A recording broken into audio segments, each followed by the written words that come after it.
বিতির নামাজ কয় রাকাত পড়ব? কেউ বলে 1, 3, 7। 1 হলে কিভাবে পড়ব, 3 হলে কিভাবে পড়ব? সলাতুল বিতর এশার সলাতের পর থেকে নিয়ে সুবে সাদিকের আগ পর্যন্ত এই সময়ের ভিতরেই পড়তে হয়।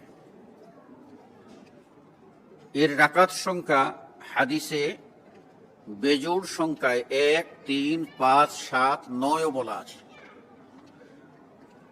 এগুলোর মধ্যে সবচেয়ে উত্তম গুরুত্বপূর্ণ হলো 1 ও 3। কারো দৃষ্টিতে 1 রাকাত পড়া উত্তম, কারো দৃষ্টিতে 3 রাকাত পড়া উত্তম। তবে দুটোই হাদিসের গ্রহণযোগ্যতায় উত্তম বলে বিবেচিত। যখন আপনি 1 রাকাত বিতির সলাত আদায় করবেন, তখন 1 রাকাত বিতির সলাতের নিয়তে তাকবীরে তাহরিমা দিয়ে সানা, অতঃপর সূরাতুল ফাতিহা ও কেরাত পাঠ করে রুকু করবেন এবং রুকু থেকে উঠে আপনি কুনুতের দোয়া পড়বেন।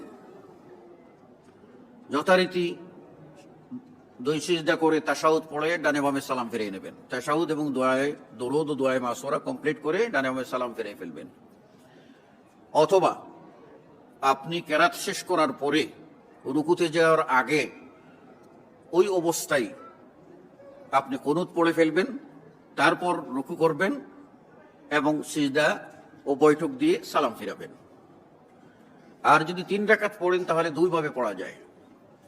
একটি হলো একই সালামে একই বৈঠকে 3 রাকাত, প্রথম থেকে শুরু করবেন এবং 3 রাকাত শেষ করে তৃতীয় রাকাতে গিয়ে আপনার রুকুর আগেও কুনুত পড়তে পারেন, রুকুর পরেও কুনুত পড়তে পারেন। যথারীতি আপনি তাশাহুদ, দরুদ, দোয়ায়ে মাসুরা শেষ করে আপনি ডানে বামে সালাম ফিরাবেন।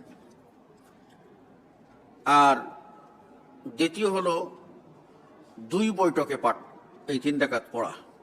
অর্থ প্রথম 2 রাকাত পড়ে তাশাহুদ, দরুদ, দোয়ায়ে মাসুরা কমপ্লিট করে ডানে বামে সালাম ফিরিয়ে নেওয়া এবং সাথে সাথে উঠে গিয়ে আবার আর তাকবীর দিয়ে আরেক রাকাত পাঠ করা এবং শেষ রাকাতে যথারীতি কুনুত হয় রুকুর আগে হয় রুকুর পরে পড়ে আপনি সালাত শেষ করবেন।